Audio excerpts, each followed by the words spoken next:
provinsi secara luas. Nah itu yang kemudian saya pilih berdasarkan masukan, kemudian dorongan teman-teman, kemudian dukungan. Ya udah Bang, maju DPD aja, biar kami semua bisa dari bermacam-macam partai ini bisa memberikan dukungan. Nah akan kelihatan tuh dalam sebuah kasus. Ada sebuah case, apakah dia berbuat jahat ataukah memang dijebak ataukah memang dikorbankan, itu ketahuan. Nah kalau misalnya dalam perjalanan saya itu ada hal yang bikin sandung, yang saya tidak makan uangnya dan sebagainya, yang saya bicarakan di mana-mana, saya bicarakan di YouTube, di TV ya, saya tantang KPK-nya, termasuk hari ini. Kalau saya mengatakan bahwa saya mau dibarter dengan persoalan BW dan Saman yang pada waktu itu sedang menjadi tersangka, akan dilimpahkan oleh ke Kejaksaan Agung. Nah Kejaksaan Agung itu adalah kader Nasdem. Nah saya sebelum jadi tersangka mau dibarter dengan dengan BW dan Saman agar tidak menjadi tersangka di Kejaksaan Agung. Nah, saya tantang silakan aja, gitulah kira-kira. Tapi itu tidak akan memberhentikan saya berjuang untuk daerah saya. Ya, tidak akan menyurutkan saya untuk kemudian berhenti untuk mengabdi dan berjuang untuk provinsi saya. Itu nggak akan bisa dimundurkan oleh KPK.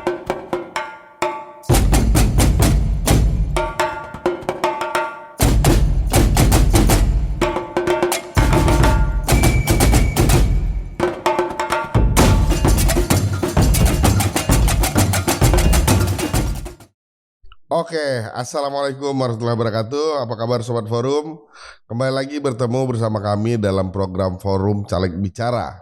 Seperti biasa, program ini akan memberikan ruang bicara kepada para caleg, mulai dari DPRD kota, kabupaten, provinsi hingga DPR RI, begitu juga dengan DPD RI. Nah hari ini kami kedatangan seorang narasumber yang merupakan senior kami, yakni Abangda Patris Rio Capella. Ya. Apa kabar Bang? Baik. Nah, baik. Oke Bang.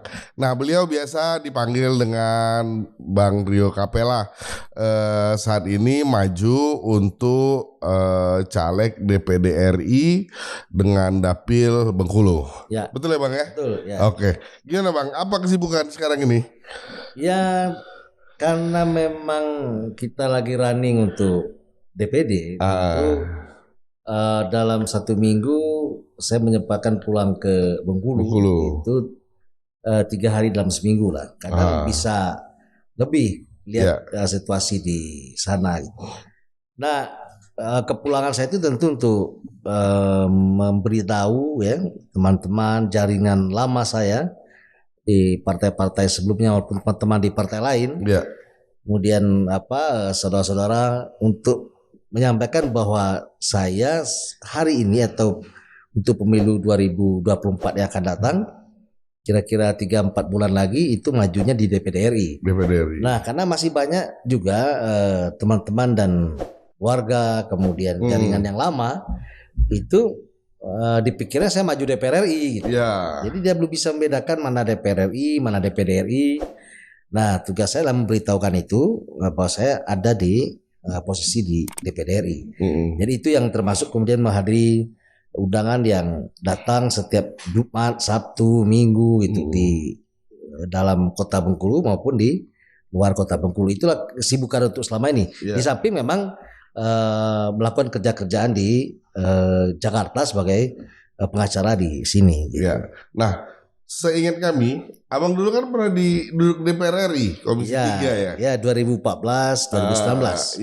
Nah ini kenapa justru memilih DPD dibanding DPR RI? Beberapa partai memang menawarkan saya untuk masuk kembali bersama-sama teman yang lain untuk maju di DPR RI. Tapi dari perjalanan saya pulang ke Bengkulu, nah kemudian teman-teman dari bermacam-macam partai ini yang banyak merupakan adik-adik saya sekarang ini yang menjadi ketua di tingkat provinsi, ngobrol-ngobrol dan akhirnya saya lihat teman-teman itu karena saya nggak enak harus memilih salah satu partai, kemudian mendorong ya udah Bang maju DPD aja biar kita bisa membantu Abang untuk maju di DPD. Itu mungkin alasan saya untuk memilih DPD itu karena memang gini, DPD itu kan punya kekhasan ya. Berbeda dengan fungsi DPR ya. Kalau DPR itu kan dia membawa aspirasi partainya ya. aspirasi yang elit partai, kemudian membreakdown itu ke teman-teman di DPR, kemudian mengarahkan kebijakan-kebijakan di DPR itu dengan konsultasi kepada fraksi yang merupakan perpanjang tangan partai di parlemen. Artinya aspirasi yang dibawa itu aspirasi kebijakan partai secara nasional. Kalau DPD itu kan dia membawa aspirasi provinsinya, aspirasi daerahnya, yang itu ada ruang yang tidak terisi oleh kepentingan fungsi dan tugas DPR. Karena tugas fungsi DPR itu kan buat kebijakan nasional yang berlaku di seluruh Indonesia ya, di seluruh dapil, seluruh provinsi. Tapi DPD itu khusus memperjuangkan aspirasi provinsinya. Saya tidak bisa bicara atas nama provinsi Papua karena saya bukan anggota DPD Papua misalnya. Papua akan memperjuangkan tanah Papua, Aceh akan memperjuangkan tanah Aceh, saya tentu memperjuangkan Bengkulu sebagai daerah pilihan saya yang tidak tercover oleh teman-teman di DPR. Nah, kenapa saya bisa mengatur? Karena saya pernah di DPR. Jadi ruang yang memang tidak begitu besar, tapi harus dibunyikan oleh DPD ini untuk memperjuangkan fungsinya, itulah tugas DPD. Nah, salah satu tugas fungsi DPD itu yang tidak dimiliki oleh DPR adalah hak veto terhadap pemekaran sebuah daerah. Jadi pemekaran daerah itu misalnya kabupaten, kota dan provinsi harus persetujuan DPD, baru undang-undangnya dibuat oleh DPR bersama presiden. Nah, menurut saya sih saya punya pengalaman dalam memekarkan namanya Kabupaten Lebong, Kabupaten Kepahyang, daerah kelahiran saya. Kemudian ada Muko-Muko, ada Kaur, Seluma dan Benteng, itu yang saya ikut memekarkan. Tapi yang menjadi promotor itu adalah Lebong dan Kepahyang.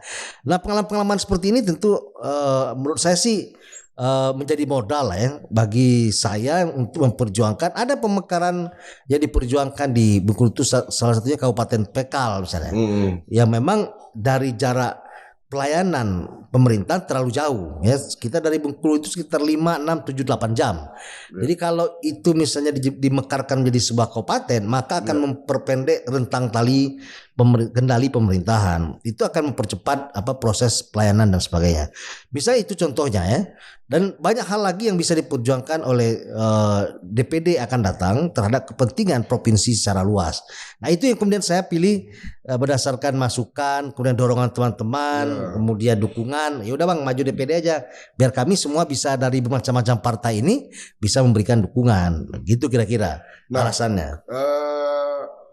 Kalau boleh tahu 2019 DPR RI dapilnya Bengkulu juga, Pak? Dapil Bengkulu juga. Dan jadi ini dapil yang sama ya? Dapil yang sama di dapil karena di Bengkulu satu dapil DPR RI-nya. DPD juga satu dapil. Jadi konstituennya sama, kemudian daerah pemilihannya juga sama.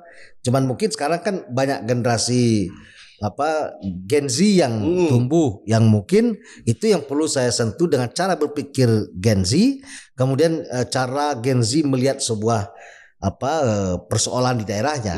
Karena tentu bahasa Gen Z dan keinginan Gen Z itu agak sedikit berbeda dengan mungkin generasi baby boomer misalnya atau generasi X. Nah, oleh karena itu menurut saya sih komunikasi dan menangkap aspirasi dari Gen Z itu cukup penting pada hari ini gitu. Ya. Bang, kalau kita berkaca ke masa lalu, ini mohon maaf ya, Abang kan pernah kesandung nih ya. Kesandung, terus waktu itu kalau nggak salah DPR RI gitu ya. Terus sempat mengantarkan Abang ke sel juga. Ini maju dengan dapil yang sama lagi. Kira-kira apa yang mendorong Abang sebegitu ini? Kan begini. Kini hidup itu kan tinggal pilihan aja. Lu mau tetap berjuang, tetap bertarung, atau lu meninggalkan arena pertarungan. Ya. Setiap profesi, setiap pekerjaan pasti ada resiko. Lu jadi nelayan resikonya bisa tenggelam atau hanyut. Lu jadi petani bisa gagal hasil atau pertanian ya macam-macam. Lu mau jadi pembalap resikonya lu jatuh betul. Apapun, lu jadi pilot risikonya jatuh. Lu bawa mobil risikonya kecelakaan, semua mengandung risiko.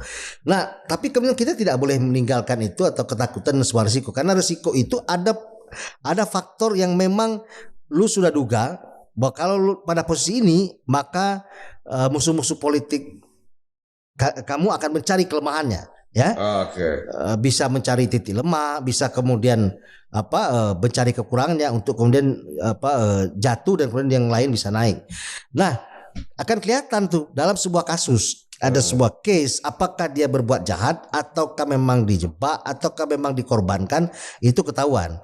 Nah, kalau misalnya dalam perjalanan saya itu ada hal yang bikin sandung, yang saya tidak makan uangnya dan sebagainya, yang saya bicarakan di mana-mana. Saya bicarakan di YouTube, di TV ya, saya tantang KPK-nya. Termasuk hari ini, kalau saya mengatakan bahwa saya mau dibarter dengan persoalan BW dan Saman yang pada waktu itu sedang menjadi tersangka, akan dilimpahkan oleh ke Kejaksaan Agung. Nah, Kejaksaan Agung itu adalah kader Nasdem. Nah, saya sebelum jadi tersangka mau dibarter dengan BW dan Saman agar tidak menjadi tersangka di Kejaksaan Agung. Nah, saya tantang, silakan aja. Apa itu artinya? Bahwa lebih banyak perkara ini unsur politik daripada unsur hukumnya. Boleh cek di Detik bagaimana si Yudi yang jaksanya ngomong bahwa karena ribut dengan pimpinan, cek aja di Detik, dicek di googling, akan keluar bahwa dia mengatakan bahwa dulu tidak ada satupun jaksa yang berani memegang kasus Rio Capella karena lebih banyak unsur politik daripada unsur hukumnya. Setelah saya berhasil kok saya yang diserang, kenapa terlalu ringan? Kira-kira begitu ya. Nah, itu saya bisa bicarakan berkali-kali.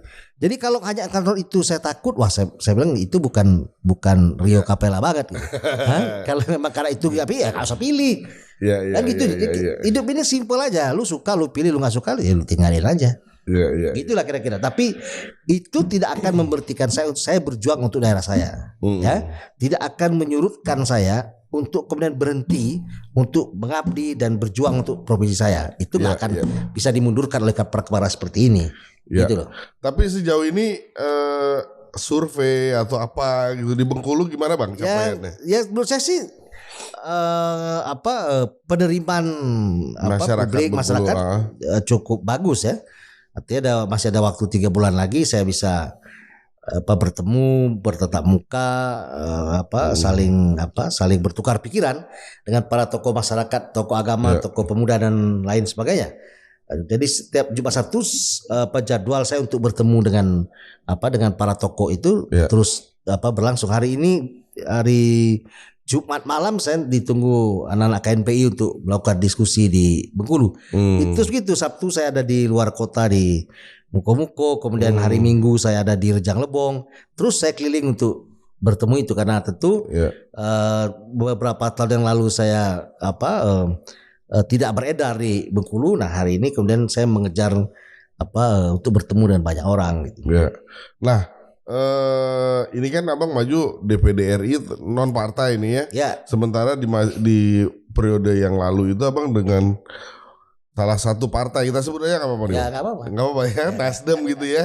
Dan kami tahu Abang itu berada di posisi puncak di Nasdem. Sekjen, pernah jadi ketum, dan Abang termasuk Dewan Pendiri juga di Nasdem. Gimana komunikasinya sekarang dengan Abang maju DPD RI gitu ya? Ada ini nggak Bang? Atau ada partai ada nawarkan maju Nasdem aja DPR RI gitu misalnya? Ya, hampir semua partai besar pernah menawarkan saya untuk maju di DPR RI ya.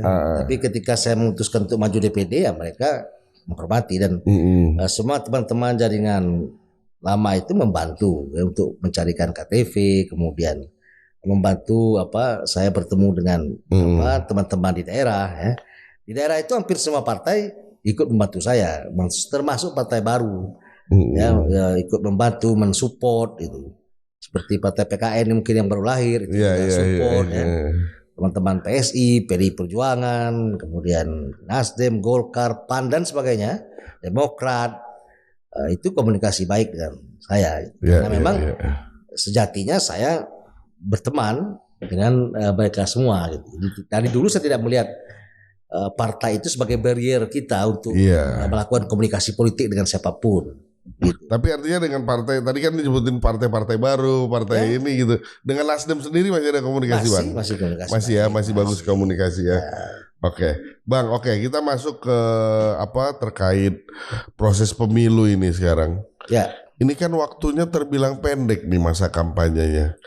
Sementara tadi abang sempat bilang gitu ya, abang butuh waktu untuk sosialisasi. Saya pikir Bengkulu tuh bukan provinsi yang kecil ya. Ya, Dari satu kabupaten lain itu cukup cukup luas.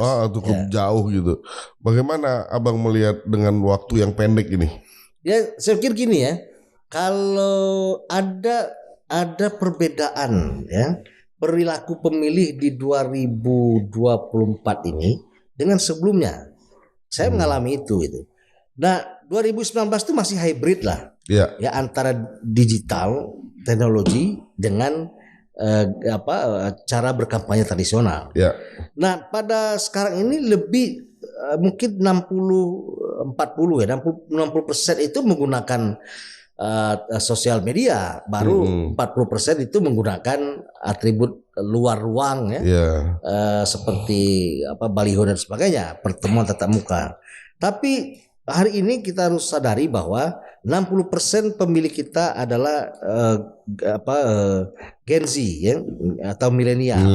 Ya, milenial kita anggaplah itu berumur lahir pada di atas tahun 80 sampai pada tahun 96 ya. Kemudian 96 ke bawahnya pada Gen Z. Nah, Gen Z dan milenial ini adalah orang yang melek terhadap teknologi, ya, orang yang bermain dengan sosmed ya. Apalagi yang Gen Z itu orang sifatnya lebih menyendiri ya. Mereka sibuk dengan dirinya melalui laptop, kemudian berkomunikasi dengan luar juga jarang kumpul. Tentu mereka keluar ke kampus, ketemu di kafe, main lagi di kamar sendiri, bekerja ya.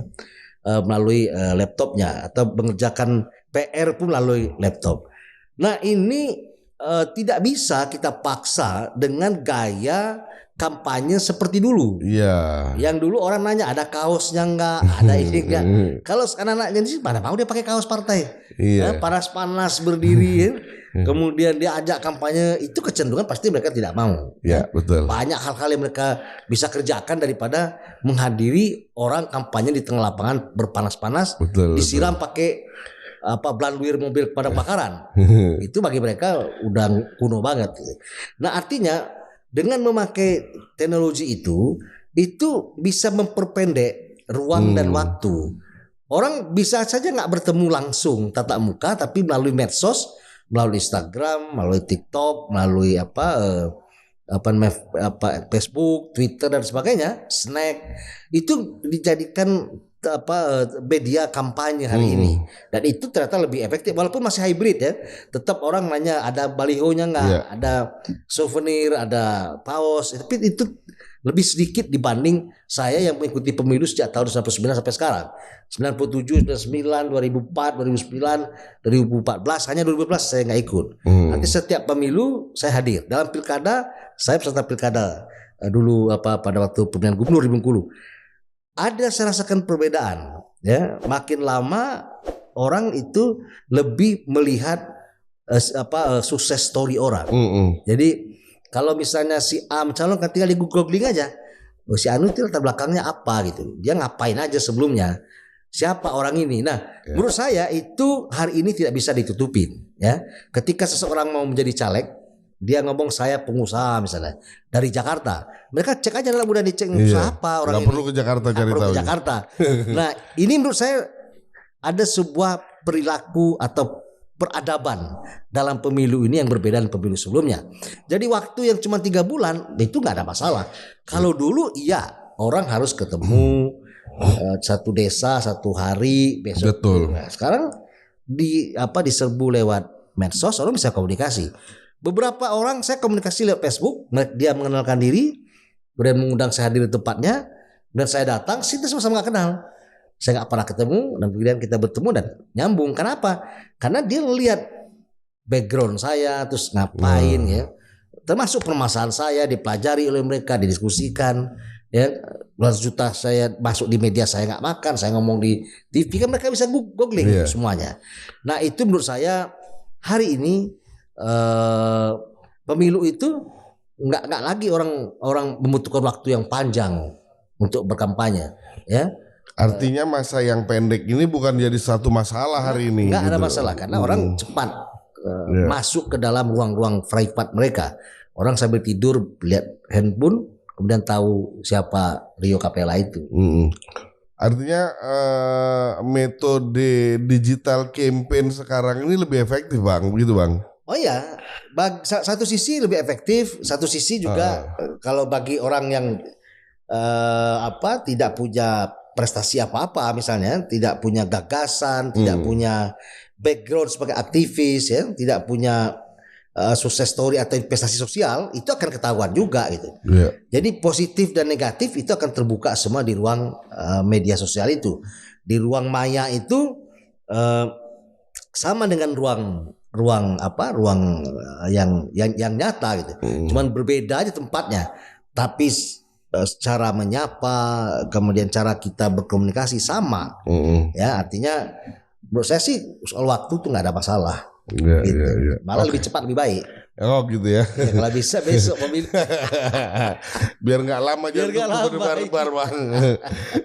Oke Bang, terkait Dapil Abang Bengkulu. Ya. Apa program yang Abang tawarkan kalau kami boleh tahu?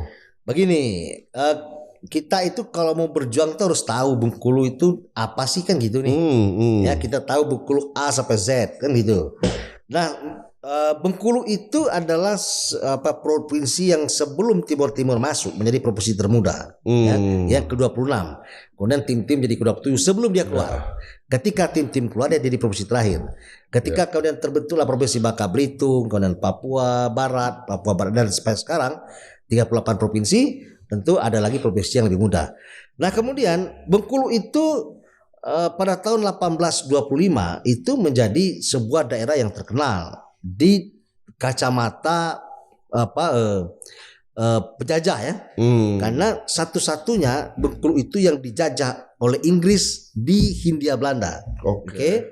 Belanda itu satu-satunya menjajah Singapura di daerah jajahan Inggris. Nah, Inggris di Bengkulu itu membuat sebuah benteng terbesar kedua setelah Madagaskar, namanya Benteng Marlborough. Ini besar benteng menghadap laut ya. Dan kemudian dulu Inggris itu mencari rempah-rempah itu di Bengkulu.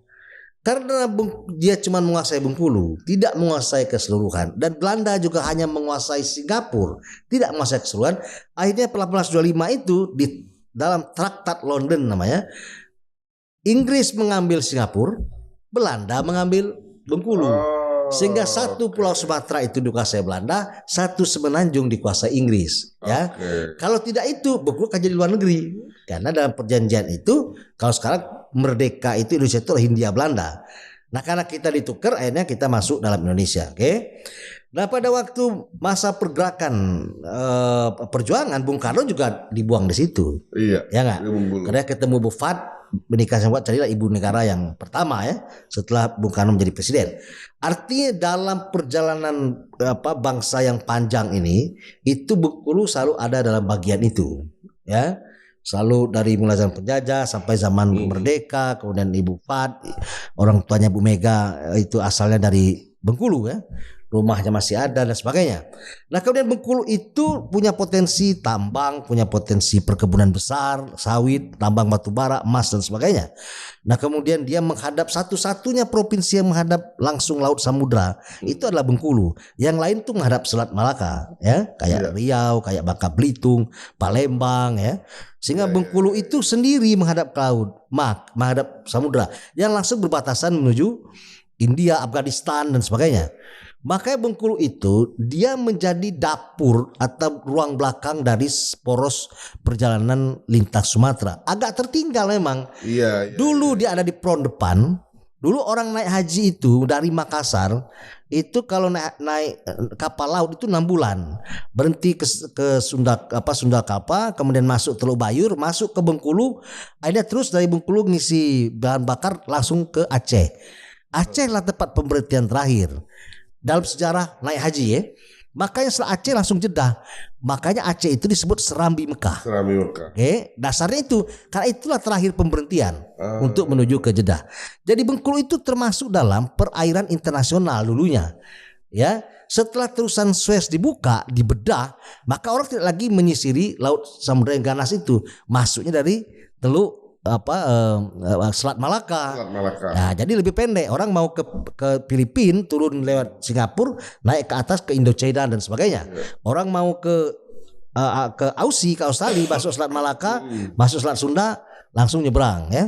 Jadi Bengkulu ini ditinggalkan karena dulu dia di bagian belakang. Dulu bagian depan, sekarang bagian belakang.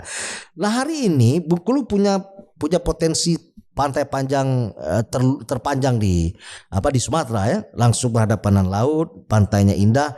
Nah, hari ini itu tidak dieksplor dengan maksimal. Ya. Ada jalan tol masuk tapi belum selesai ya. Sama presiden ditunda karena Covid dan sebagainya, hanya sekian kilometer. Nah, potensi besar yang dimiliki oleh Bengkulu harus diperjuangkan fokus oleh anak-anak Bengkulu ke tingkat nasional agar tingkat nasional juga meletakkan bermacam-macam pembangunan strategis nasional untuk dimasukkan ke Bengkulu. Karena Bengkulu itu menjadi daerah tertinggal dibanding di Pulau Sumatera yang lain ya. Provinsi lain. Menurut saya sih peran DPD, peran DPR-nya harus lebih keras berbunyi di Jakarta agar ini kemudian diperhitungkan oleh daerah, karena penduduk cuma 1,8 juta. Kalau kita hitung secara elektoral, Bengkulu itu tidak mempengaruhi elektoral secara nasional. 1,8 juta itu sama dengan penduduk Senen, kira-kira begitu. Ya, jadi harus ada orang-orang yang memang berani menyuarakan kepentingan Bengkulu ini agar kemudian Bengkulu menjadi perhatian pihak pemerintah pusat gitu. Nah, kalau abang ini kan udah terjun ke masyarakat nih. Ya. Tadi abang bilang dalam seminggu 3 kali gitu ya. Ya, 3 hari. 3 hari gitu. Sejauh ini apa aspirasi dari masyarakat, Bang? Apa sih sebenarnya yang dibutuhkan oleh masyarakat Bengkulu yang harus diaspirasikan oleh calonnya nanti? Ya, begini. Bengkulu itu tentu yang diharapkan adalah bagaimana angka kemiskinan itu bisa turun. Ya enggak? Angka kemiskinan itu turun, harus ada investasi yang sifatnya menyerap tenaga kerja lebih banyak ya. Yang mengakibatkan uang berputar di Bengkulu lebih banyak. Investasi hari ini adalah investasi yang tidak memerlukan tenaga kerja banyak. Seperti tambang batu bara misalnya. Itu orang dari Jakarta mengeruk kekayaan Bengkulu, kemudian tenaga kerjanya sedikit karena semua pakai mesin, semua pakai kendaraan, semua pakai alat berat. Perkebunan begitu juga. Harusnya memang ada investasi yang merupakan turunan dari sawit misalnya, tidak hanya CPO. Nah, harus turun misalnya ada pabrik sabut atau apa dan sebagainya, sehingga itu menyebabkan adanya lapangan pekerjaan baru. Nah, kesulitan di Bengkulu itu kan tidak ada investasi masuk dalam industri-industri turunan CPO atau turunan kelapa sawit, sehingga berhenti sebatas CPO dibawa ke Lampung, dibawa keluar, kemudian dirubah menjadi minyak goreng, dijadikan sabun dan sebagainya, yang itu tidak di Bengkulu. Nah, ini yang harus kemudian pemerintahnya mendorong agar industri turunan kelapa sawit itu ada di Bengkulu, supaya ini berkembang kotanya gitu. Kalau hanya mengharapkan berkembang secara gradual, secara tidak didorong, itu ya biasa-biasa aja, akan lambat.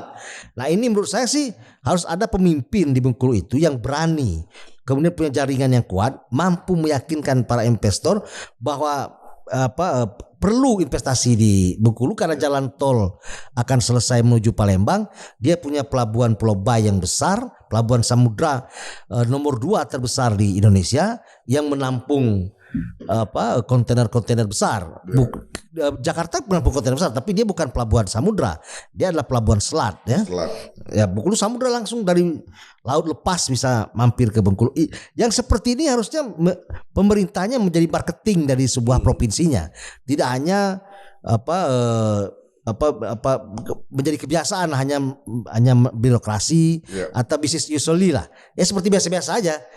Kalau ini terjadi, maka saya nggak yakin tuh 50 tahun lagi Bengkulu akan bisa sejajar dengan provinsi yang lain. Ini menjadi tantangan bagi orang Bengkulu. Ya, tantangan. Ya itu tantangan. Artinya gini, tantangan itu kan harus dijawab, ya, bukan dihindari. Bagaimana cara menjawabnya? Ya, harus ada keputusan politik yang kuat dari pemerintah pusat untuk kemudian memberikan perhatian yang cukup serius kepada Bengkulu. Sama dengan misalnya pemerintah pusat cukup serius memperhatikan Papua ya, memperhatikan Indonesia Timur yang lain. Sekarang Indonesia Timur lebih maju daripada Bengkulu. Jadi jangan lagi ada kesan bahwa Indonesia Timur itu enggak. Saya udah keliling Indonesia 5 kali 6 kali ya, Kalimantan, kemana-mana. Saya kemarin barusan ke Sebati ya, kemudian ke Nunukan. itu lebih maju gitu. Kenapa? Karena mereka dekat dengan Malaysia, mereka jual ikan ke Malaysia. Demikian sebaliknya. Nah, yang hal seperti ini menurut saya sih harus ada kebijakan besar, ya. Pemerintah pusat juga begitu. Pemerintah pusat itu harus merinci mana provinsi yang harus di booster, ya. Provinsi yang dikeruk hasil alamnya. Nah, kemudian dihitung kembalinya berapa kan gitu nih. Jangan beli banyak di keruknya daripada kembalinya. Ya. Misalnya strategi nasional ada 38 provinsi ini. Mungkin 10 provinsi yang harus digendong agar kemudian bisa sejajar dengan yang lain. Kalau nggak mengambil langkah-langkah itu, maka tidak akan bisa orang provinsi yang tidak mampu dengan dirinya kemudian dibiarkan untuk membangun. Nggak mungkin itu. Sama dengan misalnya Lampung kemarin jalannya rusak, kalau presiden nggak melakukan impres 800 miliar nggak akan terbangun itu. Kira-kira begitulah. Ini yang perlu ada anggota-anggota dewannya, anggota DPD-nya itu yang mampu menyuarakan dengan pemerintah pusat agar kami ini digendong gitu. Yeah. Jangan dikeruk aja hasil bumi kami, ya kan? Baik ikan, kebun, tambang, cuman yang kembali ke daerah itu hanya sekian persen dari yang dikeruk. Menurut saya sih itu harus punya kemampuan dan tekad politik yang kuat kepada pemerintah pusat. Ya. Oke. Ini kan tadi jumlah penduduk 1,8 juta, Bang. 1,8 juta ya. Bengkulu ya, provinsi Bengkulu gitu. Dengan luas provinsi Bengkulu yang cukup sebegitu luas. Ya. Berbatasan dengan Lampung, berbatasan dengan Sumatera Barat, saya tahu Jambi Sumsel, gitu kan. Ya. Itu luas banget itu, Bang. Ya, Saya juga pernah ke sana gitu. Ya. Bagaimana Bang mensiasati terkait sosialisasi dengan jumlah penduduk yang relatif lebih sedikit tapi luasnya justru lebih cakupannya lebih luas gitu, Bang. Itu kalau bagi politisi pemula itu menyulitkan. Ya. Tidak mudah kita mendatangi orang yang di bawah sawit. Ya, nggak mudah itu. Sekarang orang nggak ada macam koran lagi. Ya. Dan agak sulit. Hanya medsos mungkin yang bisa karena hampir mungkin dari 10 penduduk itu 7 itu megang medsos, megang handphone. Nah, ini kan kalau saya bukan pemula, udah hampir setiap pemilu sejak tahun 97 saya ikut pemilu, ya, ikut pilkada. Artinya tim pun juga udah siap di sana. Iya, tim-tim lama, teman sekolah, ya, kemudian teman sepermainan, teman saya di partai, kemudian mungkin teman orang tua saya, saudara dan sebagainya. Cukup besar di situ dan kemudian saya sering tampil di televisi, ya, di media-media YouTube itu ikut membantu itu. Ya, yang dulu mungkin hampir setiap hari saya ada di TV itu lebih mengingatkan publik tentang Rio Capella. Jadi mungkin dari 10 ya gak kenal Rio Capella mungkin 2 atau 3 orang, tapi 7 umumnya kenal atau pernah dengar namanya atau pernah lihat di TV dan sebagainya. Kalau misalnya saya politisi baru datang mencoba, itu memang cukup berat ya, karena Medan tentu butuh biaya besar. Itu pun juga butuh orang semua kenal. Ya, paling lihat gambar-gambar di baliho, tapi emosionalnya belum tentu dapat karena memang sentuhan emosi tidak pernah ada itu. Artinya Abang coba maksimalin media sosial ya. Oh ya. Makanya saya beberapa kali kalau buka Instagram, TikTok tuh ada Bang Rio Capella nih gitu, muncul terus video-videonya gitu kan, ya. Itu sudah kehendak zaman. Kita harus mengikuti zaman, ya. Hari ini misalnya bagaimana orang membeli sesuatu, membeli barang tidak pernah ketemu sama penjualnya, penjual tidak pernah ketemu pembeli, tapi barangnya datang kita kirim uang. Jadi kalau tradisional kan kita mesti ketemu, tawar menawar dan sebagainya. Hari ini trust, orang bisa lihat di media, kemudian orang percaya, orang pilih. Sama juga nih, orang nggak memilih, mau kita yakinin apapun caranya, kalau dia nggak suka ya nggak pilih juga. Jadi makanya saya sering simpel tadi, kalau lu nggak suka ya nggak usah pilih aja, kan simpel aja.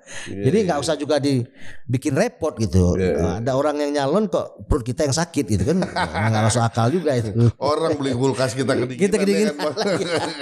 Kira-kira gitu. Iya. Nah, Bang, ini kalau kaitannya dengan pemilu, kan seringkali ada istilah golput, ya. Kalau abang kan benar-benar bukan suara partai, tapi benar-benar mengharapkan masyarakat yang nyoblos nama atau gambar abang langsung gitu kan? Ya.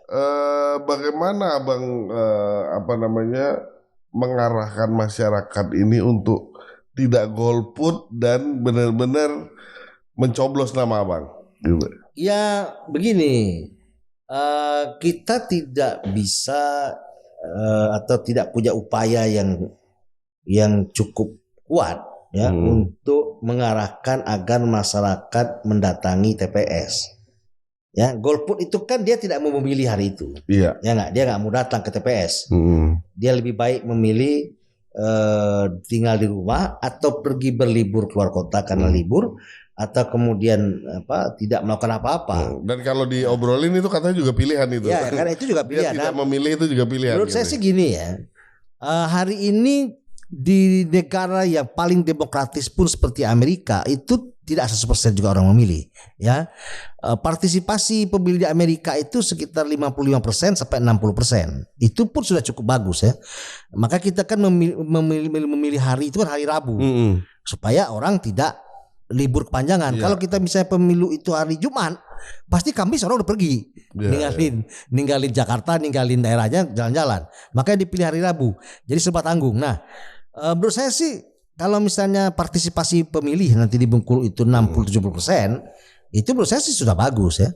Artinya ada kesadaran, dan 30% itu kan bisa karena punya alasan bermacam-macam. Jadi tidak ada satupun atau partai yang juga memaksa atau punya daya paksa untuk orang hadir ke TPS ya, karena itu adalah hak asasi orang untuk mau menggunakan haknya memilih atau tidak menggunakan haknya. Jadi tapi saya yakin di 2024 presiden yang 3 orang sudah diumumkan capres dan cawapresnya itu ikut mempengaruhi animo masyarakat untuk datang ke TPS ya, untuk memilih pemimpin masa depan untuk kepentingan bangsa dan negara ini.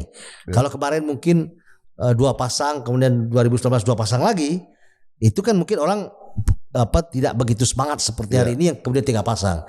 Nah, menurut saya sih, saya meyakini itu tingkat partisipasi publik mendatangi TPS pasti akan lebih tinggi, mungkin sekitar 70-80%. Ya, Bang, ini kalau kita hitung-hitungan di atas kertas, ya. Dengan jumlah penduduk 1,8 juta, itu pemilih atau penduduk Bang? 1,8. Pemilih penduduk. 1475. Oh, pemilih 1,4 malah ya? Ya. 1,4 sekian. 1,2 lah yang memilih. Nah, abang harus dapat suara berapa supaya bisa ya duduk? Mungkin 200 minimal ribu, 200.000. Ya, itu pada posisi aman ya. Karena DPD itu kan jumlahnya 4 setiap provinsi.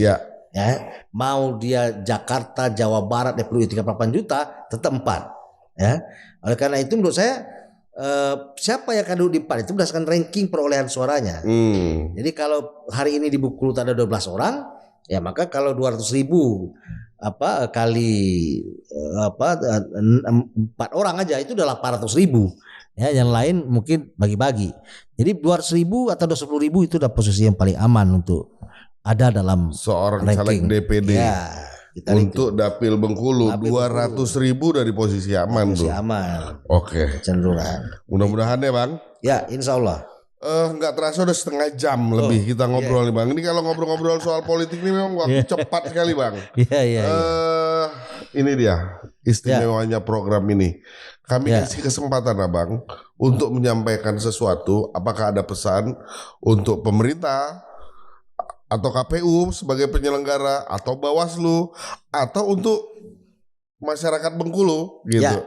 Jadi silakan Abang menyampaikan sesuatu, kita kasih kesempatan. Silakan Bang. Ya, kita mendoakan agar pemilu 2024 hari Rabu tanggal 14 Februari akan datang menjadi pemilu yang bermartabat, dan saya yakin KPU, Bawaslu, PPK sampai tingkat PPS akan melaksanakan pesta demokrasi ini dengan baik, dan saya harapkan masyarakat itu mendatangi TPS untuk menggunakan hak pilihnya untuk menentukan siapa pemimpin-pemimpin kita di masa depan, baik presiden, DPR, kemudian DPRD provinsi, kabupaten dan kota, termasuk DPD.